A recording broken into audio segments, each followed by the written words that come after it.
नमस्कार दोस्तों, मेरा नाम अंकित कुमार। मैं बात कर रहा हूं आज WPL की फाइनल मुकाबला आरसीबी वर्सेस दिल्ली कैपिटल्स, जो कह सकते हैं 4 बार की रनअप टीम। जी हाँ, मैं बात कर रहा हूं दिल्ली कैपिटल्स की, जो कि आप लोगों ने तो देखा ही होगा एक बार फाइनल में पहुंचने में कितना समय लगता है। 18 साल में एक बार विजेता बनी आईपीएल में आरसीबी, और कह सकते हैं आज वही हाल, वही सिचुएशन दिल्ली कैपिटल्स के साथ है। और सबसे हैरानी करने वाली बात तो यहाँ पर यह है कि पहली सीजन में उन्होंने फाइनल में पहुंचे डायरेक्ट, उसके बाद फिर वही हाल हुआ।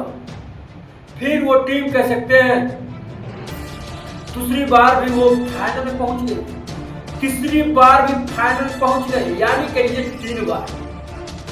लेकिन फैंस आज फिर कह सकते हैं चौथा बार भी निराश जनक साबित हुआ है।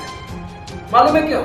क्योंकि देखिए ना भाई, जमीमा रोड्रिग्स ने जो कारनामा किया, या यूं कह सकते हैं उनकी कैप्टनसी में जो कारनामा किया, आज तक आईपीएल के इतिहास की बात कर लीजिए या WPL के इतिहास की बात कर लीजिए, आप अगर जो 200 प्लस रन बना देते हो तो फाइनल में, तो समझ लीजिए आपकी जीत 90% गारंटी, यानी करिए फिक्स तौर पर हो जाता है कि आप जीत जाइएगा। जी हाँ, दिल्ली कैपिटल्स ने तो रन बनाया, और कह सकते हैं वो 1-2 रन नहीं, एक 203 रन। और कह सकते हैं सबसे बड़ी बात यहाँ पर यह है कि 203 रन तो वो बना दिए। और कह सकते हैं उत्साह वाली बात यहाँ पर यह है कि ना आईपीएल में दिल्ली कैपिटल्स आज तक चैंपियंस बनी, और ना ही कह सकते हैं WPL में वो चैंपियंस बनी। जी हाँ, और 211 रन, 203 रन बनाने के बाद भी दिल्ली कैपिटल्स चैंपियंस नहीं बनती, तो और सबसे बड़ा बात, तो बुरी बात क्या हो सकती है? जी हाँ, बुरी बात इसलिए है कि आप 1 बार नहीं, 2 बार नहीं, 3 बार नहीं, 4 बार लगातार फाइनल में पहुंचकर और फाइनल हार जाते हैं, तो आपकी किस्मत की बात है।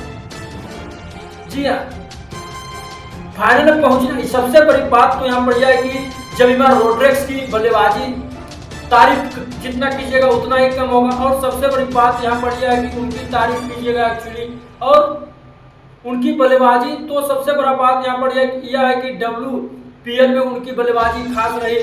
फाइनल मुकाबला में रन आया जमीमा रोड्रिग्स की, और वही नहीं, उनकी वर्ल्ड कप में भी उनकी फाइनल्स में रन आया, जो कि कह सकते कमाल धमाल। जितनी आप तारीफ कर दीजिएगा उतना ही कम होगा। आलोचकों को मुंहतोड़ जवाब दिए, भले ही उनकी किस्मत साथ नहीं दिया होगा दिल्ली कैपिटल्स का, लेकिन उनकी बल्लेबाजी या उनकी तारीफ कर रहा हूं मैं इसलिए क्योंकि आप 4 बार फाइनल में पहुंचने के बाद भी आप हार रहे हो।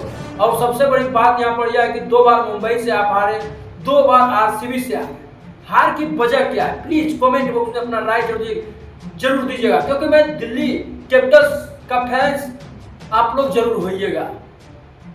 और क्या लगता है प्लीज कमेंट बॉक्स में अपना राय जरूर दीजिएगा। चलते हैं, क्योंकि आरसीबी आज चैंपियंस एक्चुअली में बन गई फिर से एक बार, जो कि कह सकते हैं जब से WPL में आरसीबी चैंपियंस बनी, यानी के लिए लगातार आरसीबी चैंपियंस बन गई। क्योंकि आप लोगों ने देखा होगा 17 साल के इतिहास में आरसीबी कभी चैंपियंस का ख्वाब देखा करती थी, आज कह सकते हैं चैंपियंस 3 बार बन चुकी है 3 साल के इतिहास में। पिछले 3 साल के इतिहास में 3 बार, जो कि कह सकते हैं एक बड़ा फैक्ट रिकॉर्ड के तौर पर कहा जा रहा है। जो कि कह सकते हैं आज से 2 साल पहले उन्हें लॉलीपॉप देकर चिढ़ाया जाता था, जो कि कह सकते हैं फाइनल में पहुंचने के साथ कह सकते थे उनकी रोंगटे फैंस का खड़ा हो जाते थे। क्या लगता है प्लीज कमेंट बॉक्स में अपना राय जरूर दीजिएगा, क्योंकि यह मुकाबला आप लोगों ने देखा कि राधा यादव का एक कैच की वजह से, छूटने की वजह से दिल्ली कैपिटल्स को इतना महंगा क्यों पड़ा। क्योंकि यह मुकाबला जीत सकती थी दिल्ली कैपिटल्स, ये मुझे मालूम है। उनकी कैच अगर जो ना छूटता तो, जी हाँ, उनकी बल्लेबाजी धमाकेदार रही है। धन्यवाद। आपको क्या लगता है प्लीज कमेंट बॉक्स में अपना राय जरूर दीजिएगा। चलते हैं नेक्स्ट वीडियो मिलेंगे। धन्यवाद क्रिकेट फैंस।